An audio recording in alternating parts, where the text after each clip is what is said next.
movement disorders have two parts, main two parts.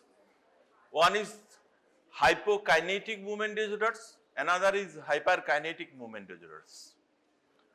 Hypokinetic movement disorders is commonly seen, but hyperkinetic movement disorders are seen, but it is a totally clinical diagnosis.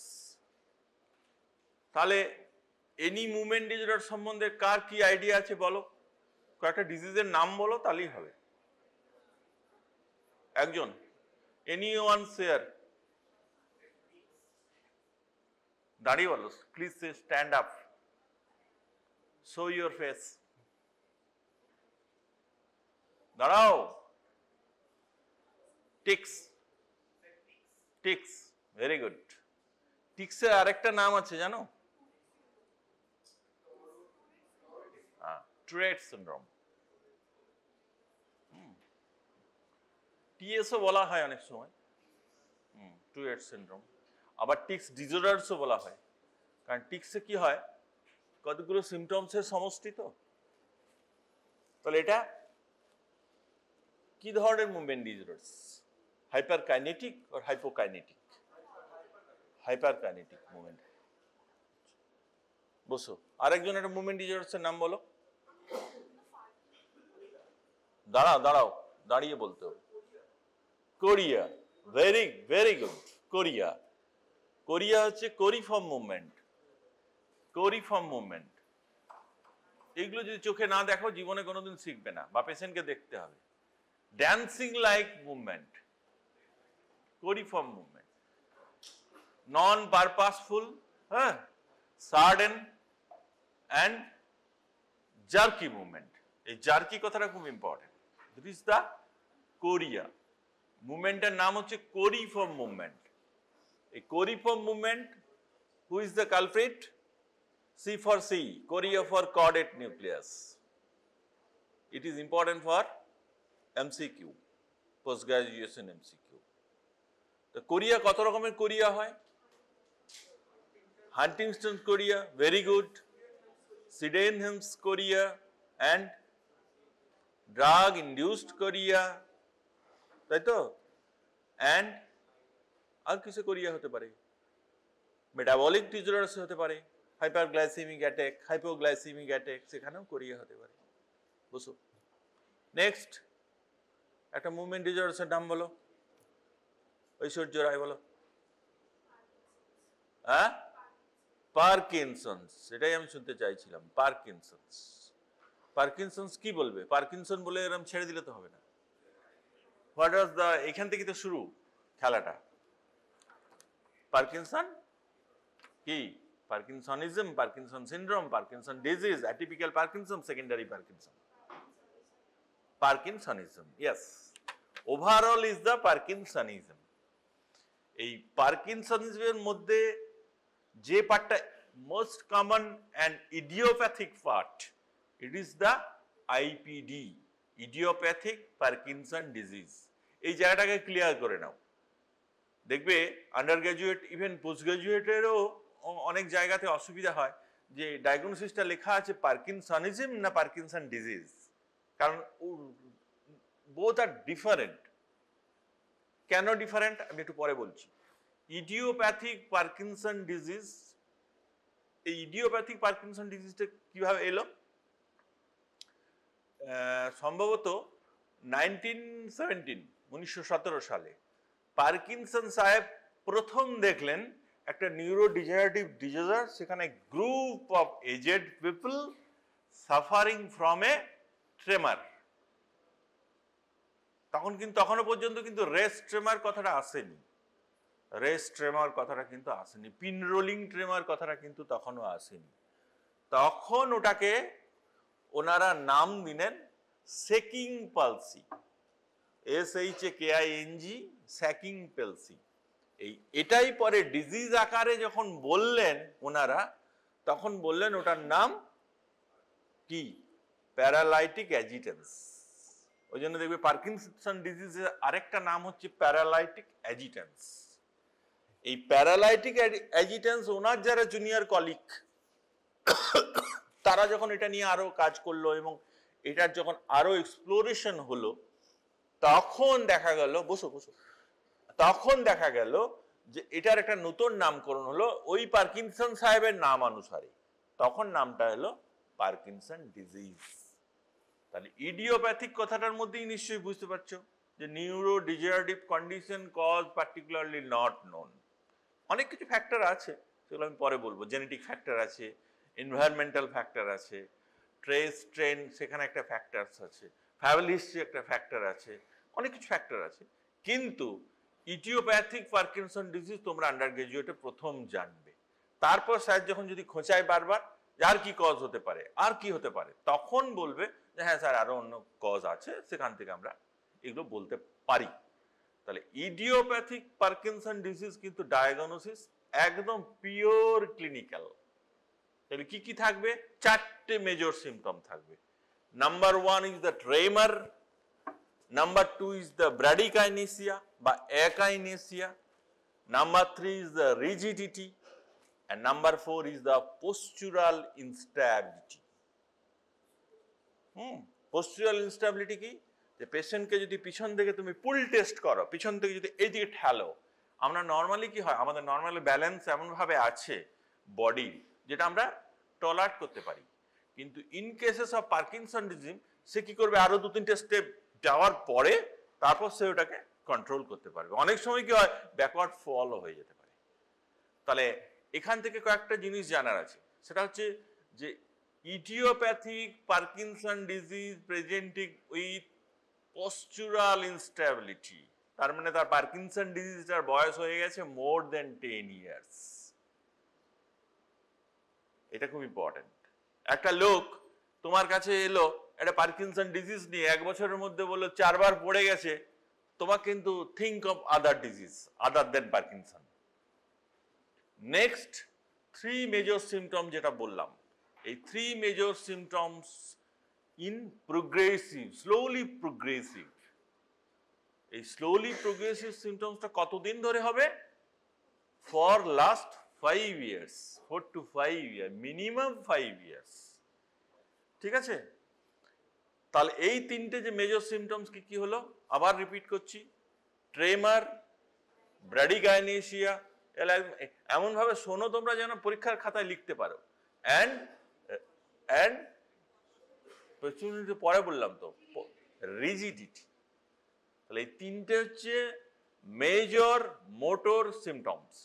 তাহলে major motor symptoms যখন বলছি তখন নিশ্চয়ই ওর মধ্যে নন motor পার্টও আছে, নিশ্চয়ই নন motor সিমটমসও হয়, অনেক প্রিমোটর সিমটমসও নিশ্চয়ই হয়।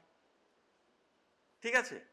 তাহলে ফার্স্ট বলি তাহলে premotor symptom, which is the subtle symptom, যেটা দিয়ে যারা বড় বড় ক্লিনিশিয়ান তারা ডায়াগনোসিস করতে পারে। কারণ পার্কিনসন ডিজিজের ক্ষেত্রে তুমি যত আর্লি ডিজিজ ডায়াগনোসিস করতে পারবে তত কিন্তু তার প্রগনোসিস বেটার হবে। তা প্রিমোটর সিমটমস কি? ডাক্তারবাবু রাত্রেবেলায় বিছানায় যখন পাশ ফিরি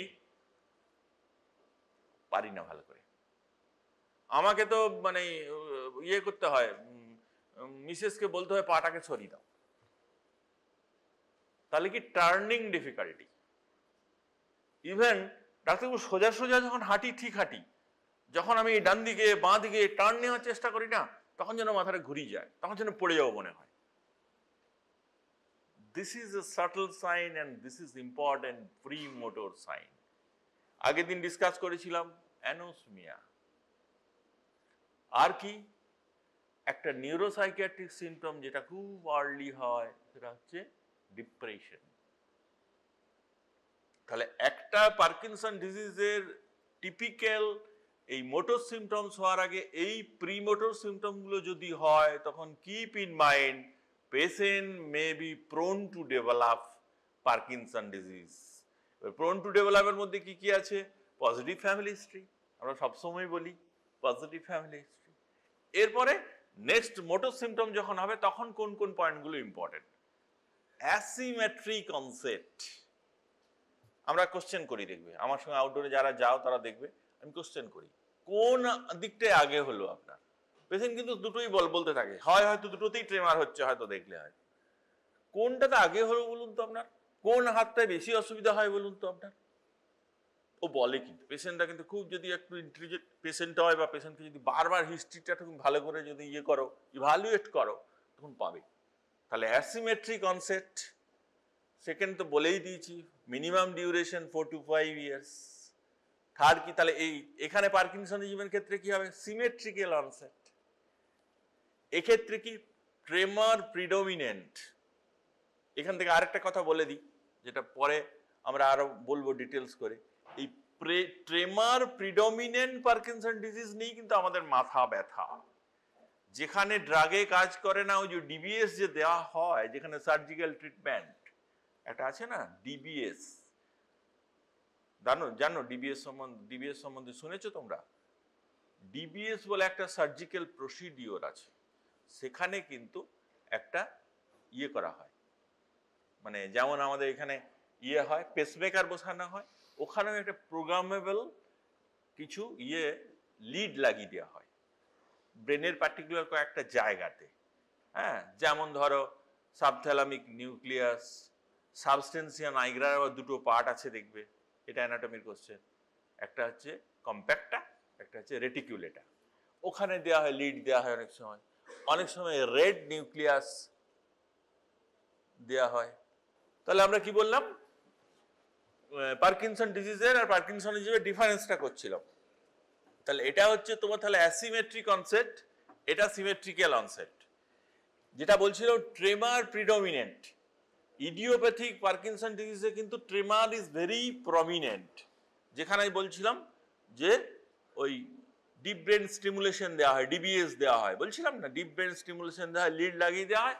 আর কি করা হয়, এই যে ক্ল্যাভিকেল আছে, ক্ল্যাভিকেলের নিচে তোমার যে প্রোগ্রামেবল যে এটা, মানে যেটা ব্যাটারি অপারেটেড আর কি মেশিনটা, সেখানে দিয়ে দেওয়া হয়।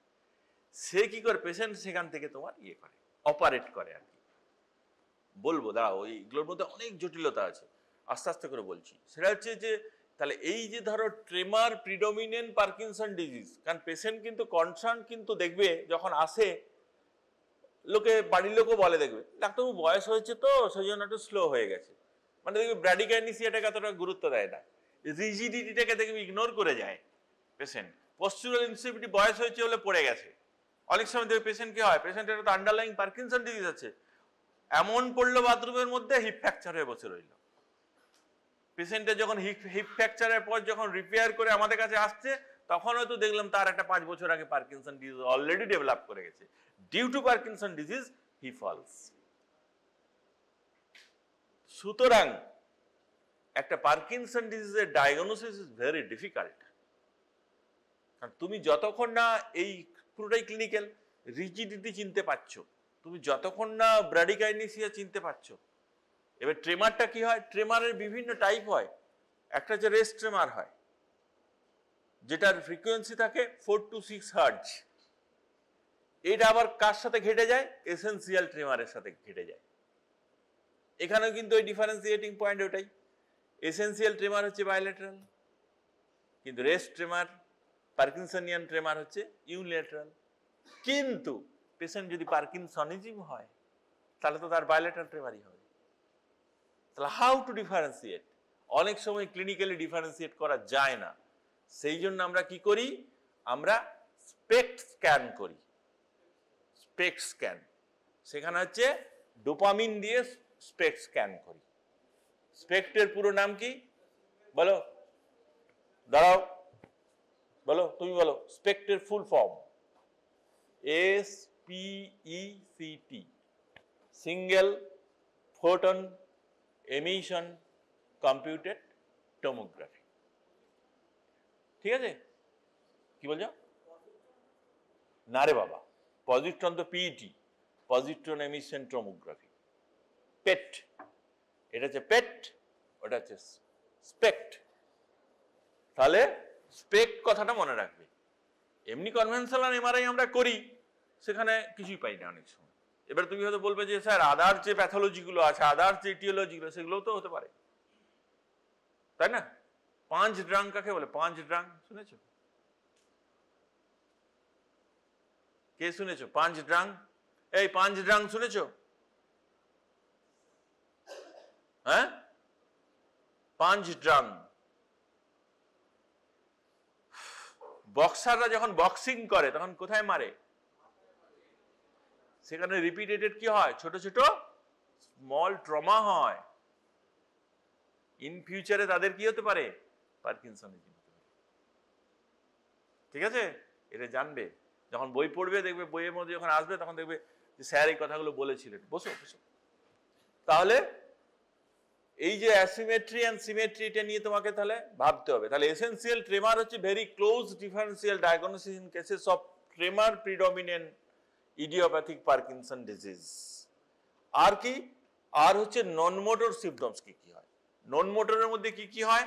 একটা হচ্ছে নিউরোসাইকিয়াট্রিক সিমটমস হয় পেশেন্টের। দেখবে যদি খুব মাইনিউট তোমরা লক্ষ্য করো, তাহলে দেখবে বাড়িতে যাদের পার্কিনসন পেশেন্ট আছে, অ্যাংজাইটি। তুই যে 5টার সময় ফোন করলি, তুই তো বললি যে ট্রেনটা 5টার মধ্যে ঢুকে যাবে, কই 5:30 বেজে গেলো, তুই তো এখনো এলি না। মানে অযথা টেনশন করা, অযথা অ্যাংজাইটি করা। তাহলে অ্যাংজাইটি একটা, আমার তো শরীর শেষ হয়ে গেল, আর তো আর আমার কিছু হবে না, এবার চলে যাব, কবে চলে যাব কোনো ঠিক নেই। মানে যে যে নেগেটিভ মাইন্ড একটা সবসময়, ডিপ্রেশন, অ্যানহেডোনিয়া। দাদু আমি ইয়ে হলাম, এমবিবিএস ফার্স্ট হলাম, আমার দেখো সার্টিফিকেটটা দেখো। তুই ফার্স্ট হয়েছিস, তো আমার কি? Anhedonia, lack of interest in anything. কোনো একটা ভালো জিনিসেও কিন্তু তার কোনো ইন্টারেস্ট নেই, এটা বলে অ্যানহেডোনিয়া। এই টিপিক্যাল সিমটমসগুলো, এগুলো হচ্ছে সব নন মোটর সিমটমস। এগুলো কিন্তু in cases of Parkinson disease পাওয়া যায়। আর কি নন মোটর? স্লিপ রিলেটেড ডিজঅর্ডারস হয়। আমি প্রিমোটর সিমটমস একটা পয়েন্ট বলতে ভুলে গেলাম, সেটা হচ্ছে REM sleep behaviour disorders. REM sleep behaviour disorders, এটা কিন্তু তোমার একটা প্রিমেটর সিমটমস। পার্কিনসন ডিজিজের পেশেন্টদের কিন্তু একটা স্লিপ ডিস্টারবেন্সেস হবে। ধরো তুমি একটা ডায়াগনোসিস করলে পার্কিনসন ডিজিজ, ওকে জিজ্ঞেস করবে, আচ্ছা আপনার ঘুম ঠিক হয়? আচ্ছা অনেক দিন থেকে কি আপনার ঘুমের একটা প্রবলেম চলছে? আপনি কি ঘুমের মধ্যে কথা বলেন? আপনি কি ঘুমের মধ্যে হেঁটে হেঁটে কোথাও চলে যান? হ্যাঁ, না না, সেটা তো আলাদা জিনিস। মানে রেম স্লিপ বিহেভিয়ার ডিসঅর্ডার এগুলো হয় সব, এগুলো প্রত্যেকটাই তোমার হয়। যে স্লিপ ওয়াকিং, হ্যাঁ, স্লিপ টকিং, এগুলো প্রত্যেকটাই হয়। ইভেন এরকমও হয় যে অ্যাগ্রেসিভনেস, যে পেশেন্ট ঘুমের মধ্যে কাউকে খুন করে দিয়ে চলে এসছে, তারপরে এসে আবার শুয়ে পড়েছে। যে সমস্ত থ্রিলারের সিনেমাগুলো তোমরা যদি কখনো দেখে থাকো, বিদেশি থ্রিলারের, সেখানে কিন্তু এরকম বইগুলো দেখায়। এবং সেখানে জানবে একটা সায়েন্টিফিক ব্যাপার থাকে, সবসময় একটা সায়েন্সকে নিয়েই কিন্তু সিনেমাগুলো করে, যে কারণের জন্য ওরা অস্কার পায়। কারণ একটা সিনেমা যখন বানানো হবে, সেখানের মধ্যে যদি সায়েন্স না থাকে, শুধু সাহিত্য থাকলে হবে না, লজিক্যালি সায়েন্স থাকতে হবে, নাহলে কিন্তু হবে না। বুঝতে পেরেছো তো? তাহলে নন মোটর সিমটমসের এগুলো হচ্ছে স্লিপ রিলেটেড ইয়ে হয়, ডিসঅর্ডারস হয়। তা নিউরোসাইকিয়াট্রিক ডিসঅর্ডারস হলো, স্লিপ রিলেটেড ডিসঅর্ডারস হলো। আর কি ডিসঅর্ডারস হয়? Autonomic symptoms. পেশেন্টের পস্টুরাল হাইপোটেনশন হয়, ডাক্তারবাবু বসে থাকতে উঠে দাঁড়াতে গেলাম, মাথাটা ঝাপ করে ঘুরিয়ে গেল। বসে থাকলে যে পরিমাণ বিপি হয়, যেই আমি স্ট্যান্ডিং হই তখন কি হয়? তখন তো আমাদের একটা বিপিটা ডাউন হয়ে যায়। পস্টুরাল হাইপোটেনশনের ডিফিনিশন কি বলো তুমি? First bench. পস্টুরাল হাইপোটেনশন কে বলতে পারবে? কে বলতে পারবে? অয়ন স্যার সেদিন সায়ন স্যারের খুব নাম করছিল। সায়ন স্যার কে আছে এখানে? হ্যাঁ, কে? হ্যাঁ, সায়ন অধিকারী কে আছে? হ্যাঁ, সেটা ঠিক গেল, সেটা তো মেকানিজম গেল। কখন বলবো?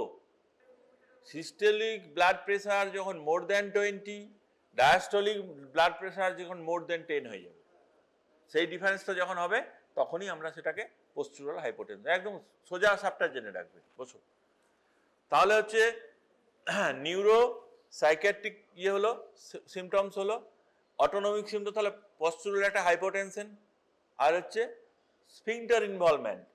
পেশেন্টের অনেক সময় কি হয়? ওভারফ্লো ইনকন্টিনিউন্স হয়ে যায়, অনেক সময় ইয়ে হয়ে যায়, স্টুল পাস করে যায়। এগুলো কিন্তু ইনকন্টিনেন্স গুলো ডিউ টু অটোনমিক ডিসফাংশনের জন্য হয়। এক্সেসিভ সোয়েটিং হয় পেশেন্টের, এটাও কিন্তু অটোনমিক সিমটমসের জন্য হয়। তাহলে কি কি নন মোটর, তোমাদের কিন্তু এটা একটা শর্ট কোশ্চেন আসতে পারে, non motor symptoms of Parkinson disease, এটা কিন্তু একটা 10 মার্কসের কোশ্চেন আসতে পারে তোমাদের, এটা বলেই দিলাম। কারণ যেগুলো বলছি জানবে কোশ্চেন আসতে পারে, মানে ধরে নাও কোশ্চেন হয়তো আসবে, ওগুলো মানে মোটামুটি ধরে নেবে, এগুলো মার্ক করে রাখবে সবসময়। কারণ মোটর সিমটমসটা সবাই জানে, ওটা নিয়ে কেউ কোশ্চেন করবে না, নন মোটর সিমটমস নিয়ে কোশ্চেনটা আসবে। তার নন মোটর যখন কোশ্চেনটা আসবে তোমরা কিন্তু একটু সাজিয়ে গুছিয়ে লিখবে, নিউরো সাইকিয়াট্রিক, স্লিপ, অটোনমিক, এইভাবে সাজিয়ে সাজিয়ে লিখবে। তাহলে হলো এইবার হচ্ছে একটা ইয়ের পার্কিনসন ডিজিজের আমরা অ্যাপ্রোচ করব কিভাবে, যে পেশেন্টটা Parkinson disease, idiopathic Parkinson disease, না পার্কিনসনিজম, না অ্যাটিপিক্যাল পার্কিনসনিজম, না সেকেন্ডারি পার্কিনসনিজম। তার আগে কজগুলো জানতে হবে যে কোনটা থেকে কি হয়। অ্যাটিপিক্যাল পার্কিনসনিজমটা কিন্তু রিসার্চ টার্ম, আগে একে বলা হতো পার্কিনসন প্লাস, বুঝতে পারছো? তাহলে কি না, যদি একটা পার্কিনসন ডিজিজের সাথে ধরো আর্লি অটোনমিক ফেলিওর পাও, এটা কিন্তু একটা পার্কিনসন প্লাস। একটা যদি পার্কিনসন ডিজিজের পেশেন্টের সাথে, আমি ডিজিজগুলোর নাম পরে বলছি, আগে জিনিসগুলো বুঝতে হবে। একটা পার্কিনসন ডিজিজের সাথে যদি একটা ভিজুয়াল হ্যালুসিনেশন পাও, তাহলে ওটা একটা পার্কিনসন প্লাস। একটা পেশেন্টের যদি দেখো যে এমনি করে আছে আর বারবার যতবার পড়ে যায় ততবার পিছন দিকে পড়ে যায়, কারণ ইডিওপ্যাথিক পার্কিনসন ডিজিজ সবসময় ফরওয়ার্ড হয়। কারণ দেখবে পেশেন্টের চেহারাটা কেমন হকি স্টিক অ্যাপিয়ারেন্স হয়ে যায়, আর্ম সুইংটা দেখবে কমে যায়, পেশেন্ট যখন হাঁটে তখন যে আর্ম সুইংটা সেটা কমে যায়। তাহলে যে গেটের যে ইয়ে হয়, তারপর কি হয়, এমনি এমনি করে আগে গেটটা শুরু হয়, তারপরে হয় টিপিক্যাল একদম ফ্যাসিনেটিং যে গেট, হ্যাঁ, সেই গেটটা কিন্তু একদম পার্কিনসনিজমের ফিচার্সের মধ্যে পড়ে। এবং সেখানে কি হয়, এই যে দৌড়াতে শুরু করলো, সে দৌড়ানোটা কিন্তু সে কন্ট্রোল করতে পারে না, সেখান থেকে তার ফলো হয়ে যায় অনেক সময়। এবং কিছু কিছু পেশেন্টকে দেখবে তোমরা যখন আস্তে আস্তে এই নলেজেবল হবে, নলেজটা যখন বাড়বে তোমাদের, তখন দেখবে ওই দূর থেকে দেখলেই বুঝতে পারবে এই পেশেন্টটার মনে হচ্ছে পার্কিনসনিজম আছে, বুঝতে পারছো না? আর কি হয়, মাস্ক ফেসিস, একটা এক্সপ্রেশনলেস ফেস, হাসতে জানে না, হাসি নেই, মুখে কোনো হাসি নেই। এবং পেশেন্টকে অনেক সময় দূর থেকে আমি আউটডোর করতে করতে বলি যে দেখা এটা একটা পার্কিনসন আসছে, টিপিক্যাল যে মাস্ক ফেস।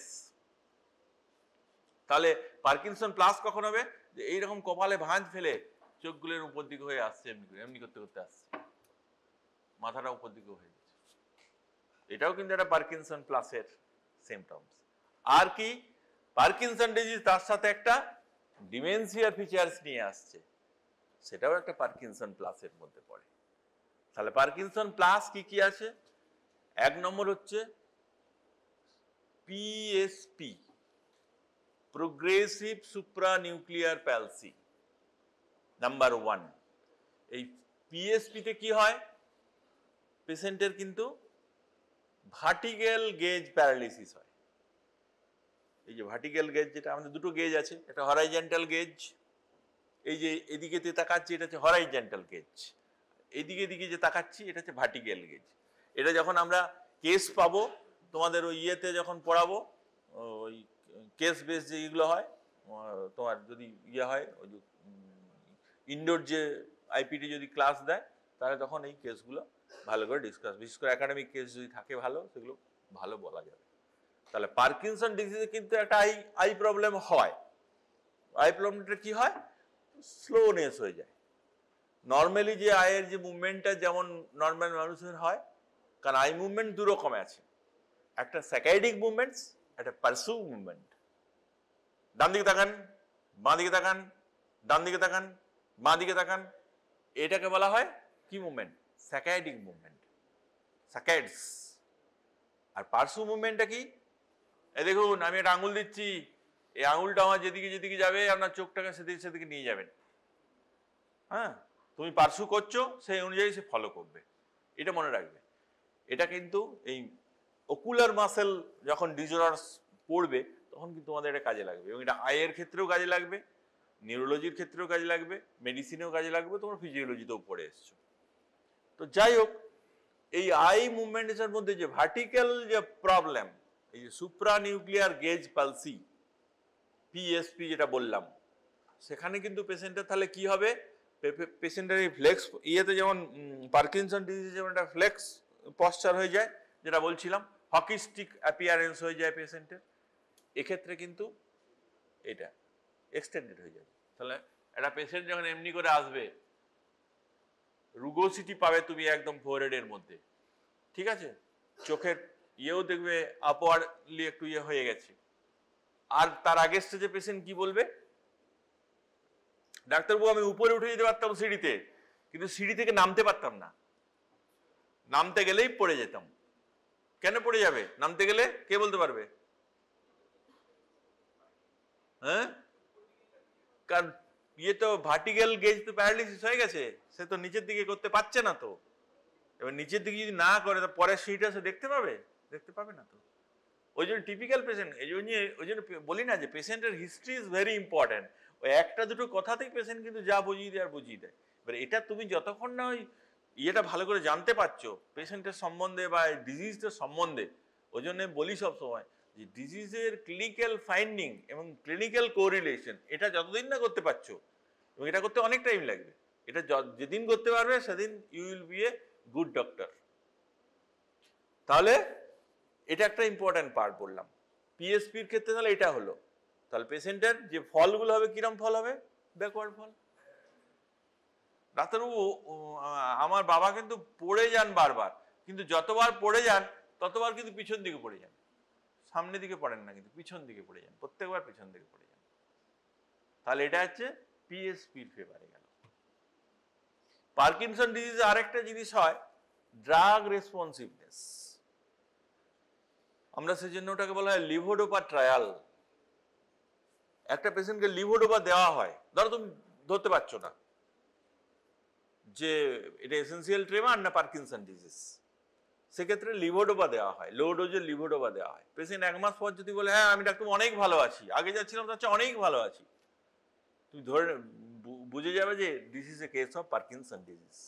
কিন্তু এসেন্সিয়াল ট্রেমার হলে কি হবে, পেশেন্টের বেড়ে যাবে বা কোনো ইমপ্রুভমেন্ট হবে না।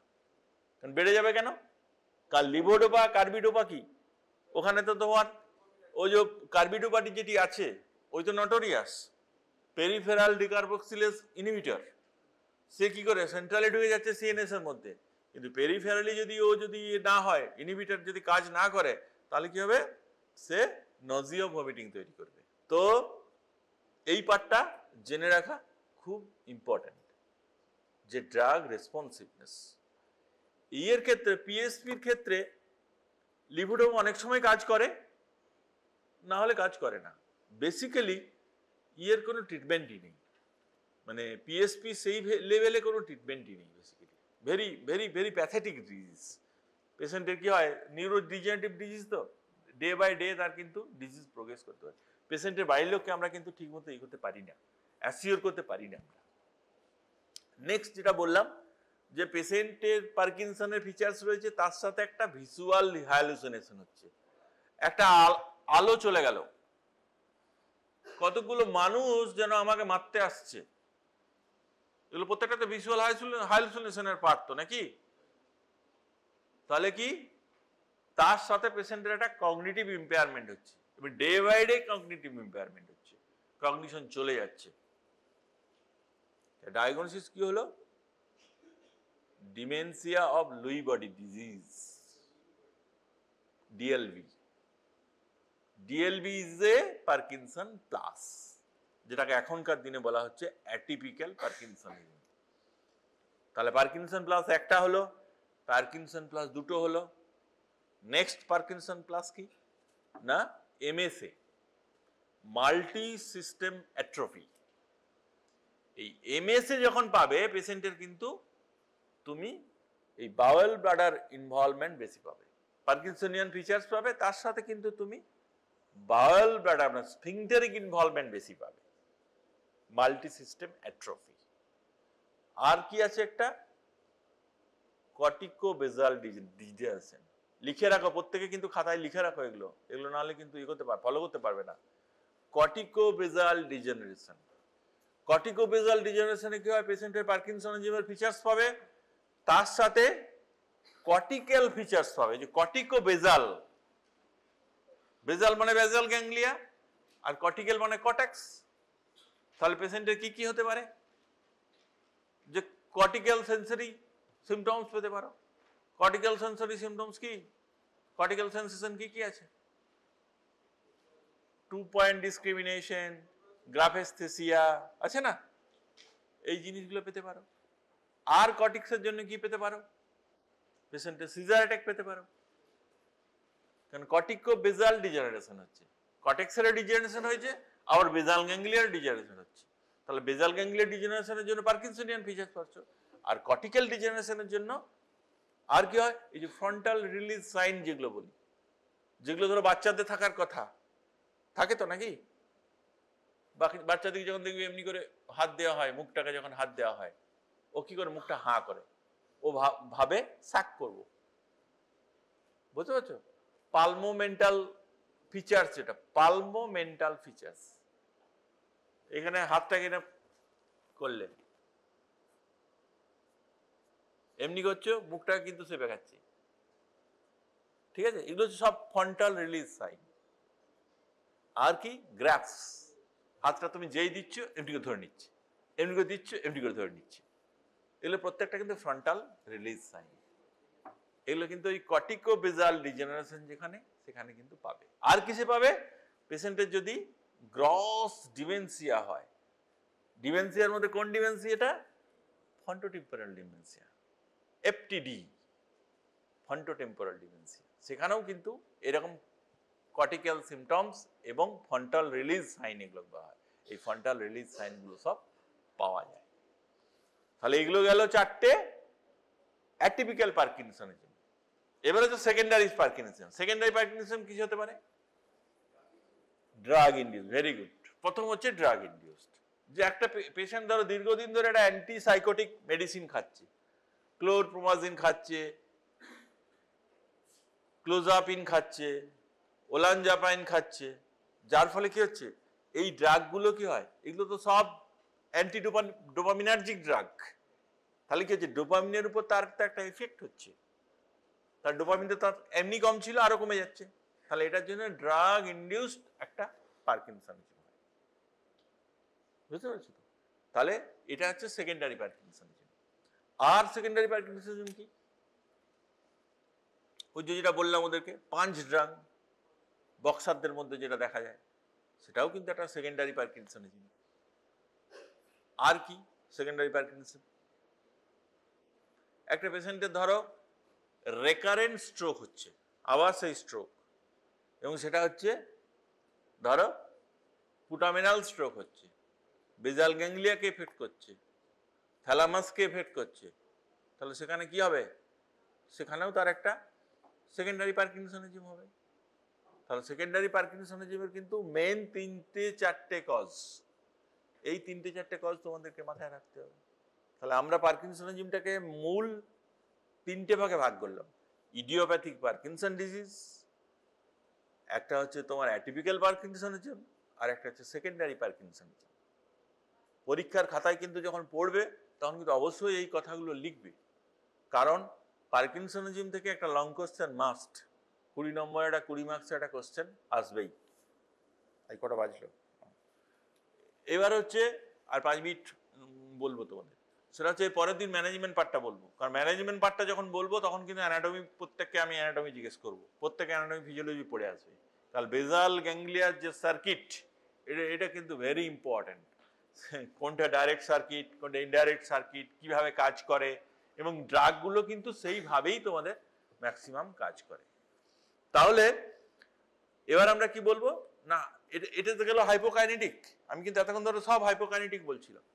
এবারে হাইপার কাইনেটিক যে ডিজঅর্ডারস গুলো, তার মধ্যে তো কোরিয়া নিয়ে আমাদের কথা হলো, কোরিয়া নিয়ে আমরা বললাম মায়োক্লোনাস,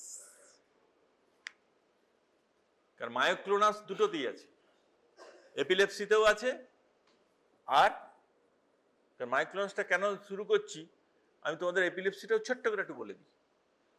এপিলেপসি আমার ইয়েতে নেই, মানে এবারে পড়ানোর জায়গাতে নেই, তবু বলে দিই। এপিলেপসি সম্বন্ধে যেটা জানবে তোমরা, recurrent cortical neuronal hyper activity, সেটাকে বলা হয় সিজার ডিসঅর্ডার। সিজার, সিজার কথাটা হচ্ছে টু সিজ, বন্ধ করে দিচ্ছে, বুঝতে পারছো তো? সেখান থেকে seizure. Recurrent unprovoked seizure means epilepsy. এই জায়গাটা কিন্তু ঘেটে ফেলো না। Recurrent unprovoked seizure is epilepsy, আর রেকারেন্ট নিউরোনাল হাইপার অ্যাক্টিভিটি সেটা হচ্ছে তোমার সিজার। এবারে মেন দুটো জায়গা, একটা হচ্ছে ফোকাল সিজার আর একটা হচ্ছে জেনারেলাইজ সিজার। তুমি বলো জেনারেলাইজ সিজারটা কোথার থেকে হয়? ব্রেনের কোন জায়গাটা? ব্রেন থেকে তো হবে, সে তো আমিও বুঝতে পারছি। ব্রেনের কোন জায়গা থেকে হয়? তাহলে হচ্ছে সাবকর্টিক্যাল ডিপ স্ট্রাকচার, ঠিক আছে? তার মধ্যে হচ্ছে ওই নাইগ্রোস্ট্রাটাল স্ট্রাকচার থেকে হতে পারে, আর হচ্ছে থ্যালামাস থেকে হতে পারে, ঠিক আছে? তাহলে কি হয়, এই ডিপ ইয়ে স্ট্রাকচার থেকে হয়ে কি হয়, এটা দুটো ভাগে চলে যায়, দুটো দিকে চলে যায়, এইভাবে চলে যায়। তাহলে কি হলো দুদিকের কর্টেক্সেই চলে গেল, সেই জন্যই কথাটা জেনারেলাইজ সিজার। আর ফোকাল সিজার কি হয়, একটা পার্টিকুলার জায়গাতে হয়, ফোকাল এরিয়াতে হয়, বুঝতে পেরেছো তো? বসো, সেই জন্য ফোকাল সিজার আর জেনারেলাইজ সিজারের মধ্যে ডিফারেন্স, এটা সবসময় জানতে হবে। এবারে ফোকাল সিজারের মধ্যে কি হয়, যেটা আরেকটা নাম হচ্ছে পার্সিয়াল সিজার। এই পার্সিয়াল সিজারের আবার তিনটে ভাগ আছে। একটা আছে সিম্পল পার্সিয়াল সিজার, বুঝতে পেরেছো?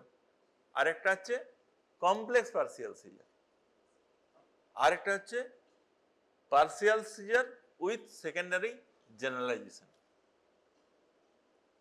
তাহলে পার্সিয়াল সিজার আর জেনারেল সিজারের মধ্যে বেসিক ডিফারেন্সটা কি, এখানে কনসাসনেস চলে যাবে, কনসাসনেস প্রিজার্ভ থাকবে। এবার সিম্পল পার্সিয়াল সিজার যেখানে, বলো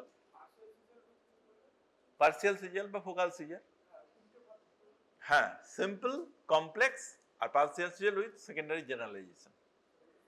হ্যাঁ, সেকেন্ডারি জেনারেলাইজেশন কেন বলা হয়, ধরো একটা পার্সিয়াল সিজার হয়েছে, সেখান থেকে তোমার কর্পাস ক্যালোসাম দিয়ে অন্যদিকে ইয়েটাতে চলে গেল, তাহলে কি হলো, ওটাকে সেকেন্ডারি জেনারেলাইজেশন বলছি আমরা। তাহলে এতে কি হবে, এতে কনসাসনেস প্রিজার্ভড, এখানে কনসাসনেস ইম্পেয়ার্ড। অ্যাবসেন্ট সিজার বলে একটা সিজার্স আছে, নাম শুনেছো? Absent seizures. অ্যাবসেন্ট সিজার্সটা কি, ফোকাল সিজার না জেনারেলাইজ সিজার? হ্যাঁ, generalise, very good, generalise seizure. একটা ছেলে পড়ছে, পড়তে পড়তে 20 সেকেন্ডের জন্য এরকম হয়ে গেল, তোমাদের তাকিয়ে আছে, কিন্তু আউট অফ ওয়ার্ল্ড। 20 সেকেন্ড পর সে কিন্তু আবার লিখতে শুরু করলো বা পড়তে শুরু করলো। This is called absent seizures. Absent seizure diagnosis করা ভেরি ডিফিকাল্ট। ওই জন্য এইখানেই হচ্ছে ইজির ভ্যালু। আমরা ইলেকট্রোএনসেফালোগ্রাফি করে কি করি, বিভিন্ন অ্যাক্টিভেশন প্রসিডিওর করি, যেমন হাইপার ভেন্টিলেশন একটা অ্যাক্টিভেশন, ফোটিক স্টিমুলেশন একটা অ্যাক্টিভেশন প্রসিডিওর, ঠিক আছে? এগুলো করে আমরা কি করি, ওর ব্রেনটাকে আরো এক্সাইটেড করি। আরেকটা অ্যাক্টিভেশন প্রসিডিওর হচ্ছে স্লিপ ডিপ্রাইভেশন। দেখবে স্লিপ ডিপ্রাইভ ইজি করা হয় অনেক সময়, এই বাচ্চাকে সারা রাত ঘুমোবে না, তারপর সকালবেলায় নিয়ে আসবে। তাহলে এই যে ব্যাপারটা, এই ব্যাপারটা হচ্ছে তোমার মেন ব্যাপার হচ্ছে যে ওর যে ইলেকট্রিক্যাল অ্যাক্টিভিটিটা, যে অ্যাবনর্মাল অ্যাক্টিভিটি, সেটা আমার ধরা। এবারে এই মায়োক্লোনাসটা কি, মায়োক্লোনাসেরও কিন্তু একটা এপিলেপসি আছে, মায়োক্লোনিক এপিলেপসি, অ্যাকাইনেটিক এপিলেপসি। তাহলে generalise tonic clonic seizure, tonic clonic epilepsy, tonic epilepsy, clonic epilepsy, absence epilepsy, ঠিক আছে? অ্যাকাইনেটিক এপিলেপসি আর মায়োক্লোনিক এপিলেপসি। এখানে যেমন মায়োক্লোনিক একটা অ্যাবনর্মাল মুভমেন্ট আছে, মায়োক্লোনাস যেটাকে বলা হয়, আর মায়োক্লোনিক এপিলেপসি আছে। এই মায়োক্লোনিক এপিলেপসির আবার দুটো পার্ট আছে, একটা হচ্ছে progressive PAB, progressive myoclonic epilepsy, আর একটা হচ্ছে জেএমই, জুভেনাইল মায়োক্লোনিক এপিলেপসি। এই জুভেনাইল মায়োক্লোনিক এপিলেপসি কিন্তু ইয়ং এই তোমাদের মতো বয়সে দেখা যায়। কিরকম সিমটম বলবে, যে ডাক্তারবাবু মেয়েটা সকালবেলায় ব্রাশ করে, ব্রাশ করতে করতে কি হলো কে জানে, ব্রাশ সমেত পড়ে গেল, হাত থেকে পড়ে গেল। পেশেন্ট কিন্তু কনসাসনেস চায় না, কিন্তু জিনিসটা পড়ে গেল। বা চা খাচ্ছিল, কাপ ডিশে চা খেতে খেতে কাপ ডিশ সমেত সব ভেঙে গেল। অনেকে মনে করবে কি যে হাত থেকে নিশ্চয়ই চলকে পড়ে গেছে, অনেকে ভাববে যে ইয়ে হয়ে গেছে, স্লিপ করে গেছে। সেটা কিন্তু নয়। This is myoclonus. মায়োক্লোনাস কাদের কমন? ফিজিওলজিক্যাল মায়োক্লোনাস কাদের পাওয়া যায়? বাচ্চাদের। দেখ বাচ্চারা আমার কাছে এমনি করে ওঠে, যেটাকে আমরা তিরকে ওঠা বলি। This is the মায়োক্লোনাস।